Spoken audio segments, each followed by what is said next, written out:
Welcome. Now we know it's eclipse season and Mercury's gone retrograde, and we're in a time of expanding with the mind. We're healing with the mind. But in order to do so, as we found out in part 1, which will be linked down below or you can find at the channel, is we have to connect our mind to our heart and surrender. So we're going to share these messages because we know we're clearing the air. Remember, this has to do with the mind. We're in the time of clearing the air, and in order to do so, we just received this from the Akashic Records Tarot, the Akashic Tarot, and it's big because we're in the time of removing ourselves from prison, and this is going to go into our extended message when we meet up next time, and everything we've been talking about, freeing ourselves from being chained and bonded to the devil. In the ruins of a medieval castle, there is an old prison.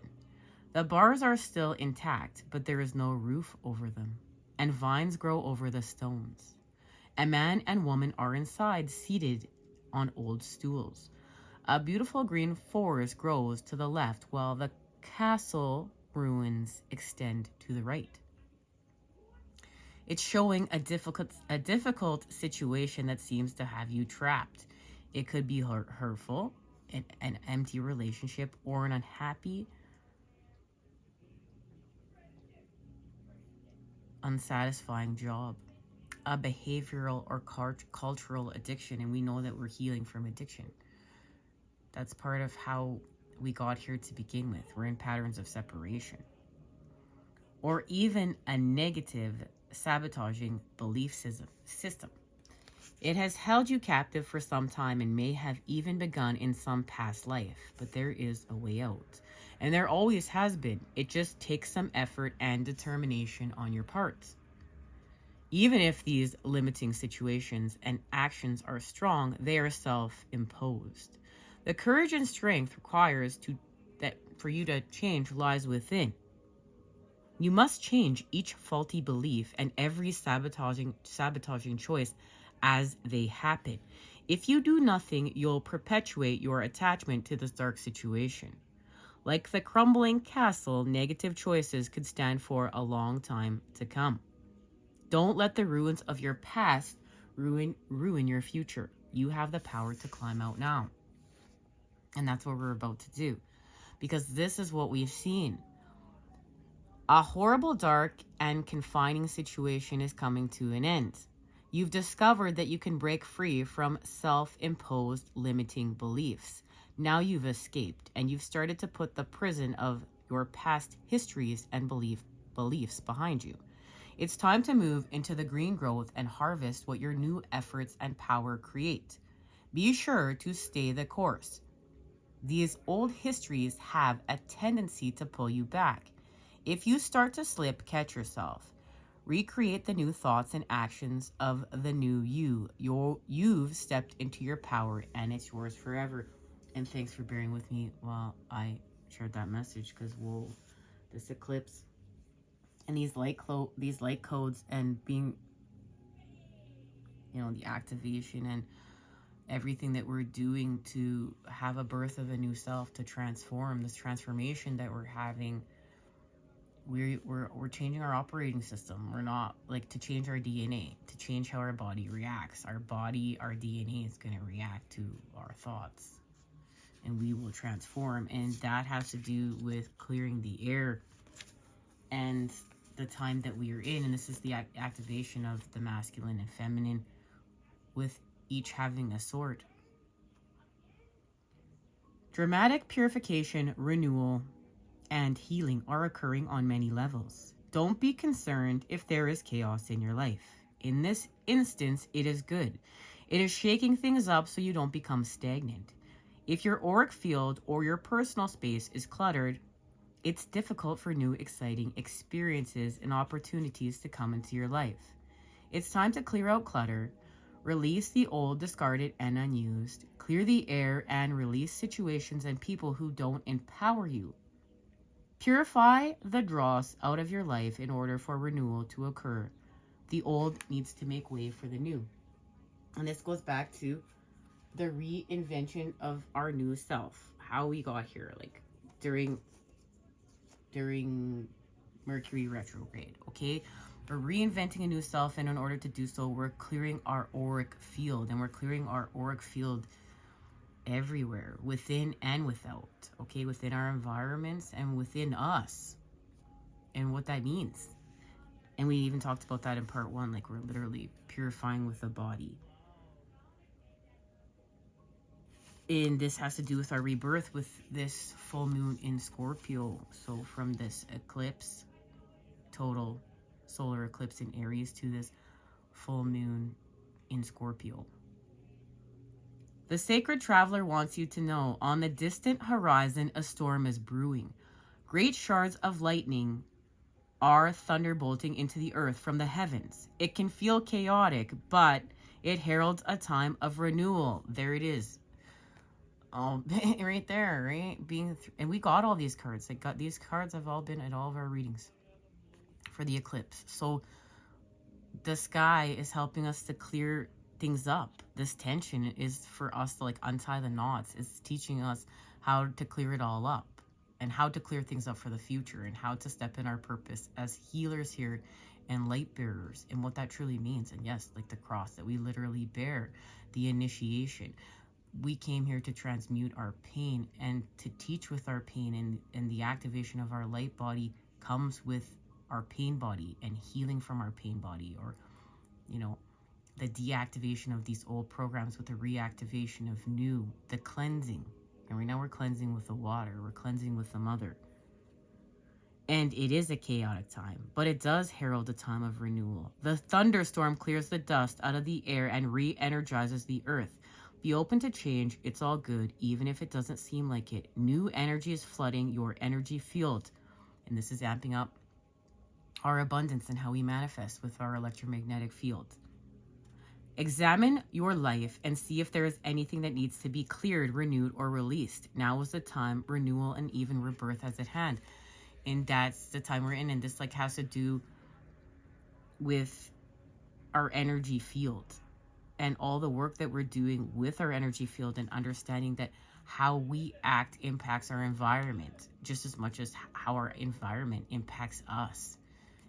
So we are raising the frequency within our environment by raising the frequency within us, and that has to do with the work that we are doing with our energy field and this new energy, and healing with our Taurus, our personal Taurus. And we're going to get into this further the next time we meet up. But as we know, this has to do with, we're in a time, in order to get here, we have to surrender.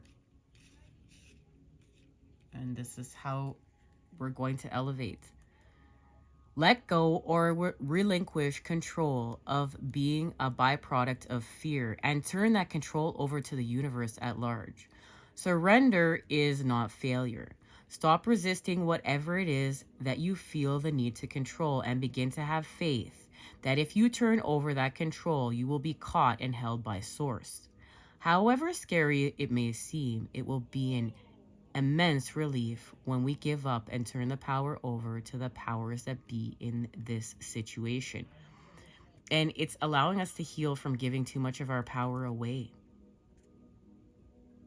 and putting others' needs over our own, or if we've been doing that ourselves. And it's helping us to heal from surrendering to avoid conflict, or because we don't believe in ourselves. But this is the time to assert ourselves, to prove yourself that you are worth advocating for. And this goes back to stepping into our confidence. We have to step into our confidence, and we're going to show the universe what we are worthy of. And it's activating, remember, with our heart's electromagnetic field. So we're working with the heart chakra, which we received these messages in part 1. If you have drawn this card, when someone gives something to us, it does not always mean we can receive it. All the various positive things that people give to us could fall under the category of love. Attention is a form of love. Gifts are a form of love. Help is a form of love, and the list goes on. So when we recognize that we can't receive the thing, we have to acknowledge is that the thing we really can't receive is love. We can't receive love because we are never loved unconditionally. There were always conditions placed on love and conditions placed on receiving. This makes love and receiving feel bad instead of good. The time has come to let yourself be loved. Stop rejecting the love that you are being given by others. Discover why you are afraid of receiving. From now on, when someone gives you something, recognize that they are giving you love. Consciously take that love in and hold on to that love. Your tank is running on empty. You will soon have nothing more to give others if you do not let yourself receive from others. And for many of us, it's the time for us to learn how to give love. Maybe just giving love, you feel vulnerable. To give, you must open yourself up. The question to ask yourself is, if I open myself up to give, what am I afraid I am opening myself up to? You have lately been feeling that there is a shortage of resources in this world. Love is one of these resources. You fear that if you give, keeping to others, that there will be nothing left for you. This is rooted in greed. You are in a kind of emotional starvation pattern that has made you especially self-centered lately. You either haven't been giving or you have been resenting and fearing the giving that you've been doing. The solution at this time is to begin to give yourself. Give to yourself. Give yourself now what you need, and you'll begin feeling more abundant. The order of the day is generosity. Shower those around you with your love. It will keep coming back to you, and that's true.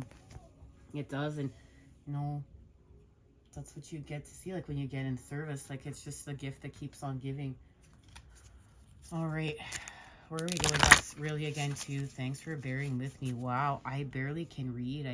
My brain barely can function talking about having all this work we're doing with the mind and healing from addiction. Okay. Oh. Well, whatever this has to do with, it has to do with the heart, because that just flew. Okay, where are we going? There it is. It's the Queen of Swords, right? This is the activation of the Queen of Swords and the King of Swords. Through the Nine of Swords, we heal from cruelty. We heal from oppression. And we find our strength within the Nine of Wands. And this now is connected to our next message, because the Nine of Wands is with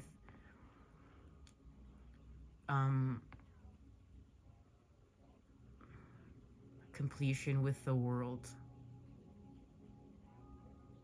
Completion with the world, and working with Capricorn to be practical, to build our dreams here in a practical way. And there it is. We come together. But right now it's happening in a tower moment. It's happening through a tower moment, so we get back to work. And we get back to work on everything we just talked about. We get back to work on healing with our actions and understanding that our actions impact our environment just as much as our environment impacts us. And we're raising the frequency within our environment as we learn how to act. That's the gift. Lit. Love, light, and healing energy is sent your way to create it today. Until then, I am sending it to you. Those good healing vibes. See you next time.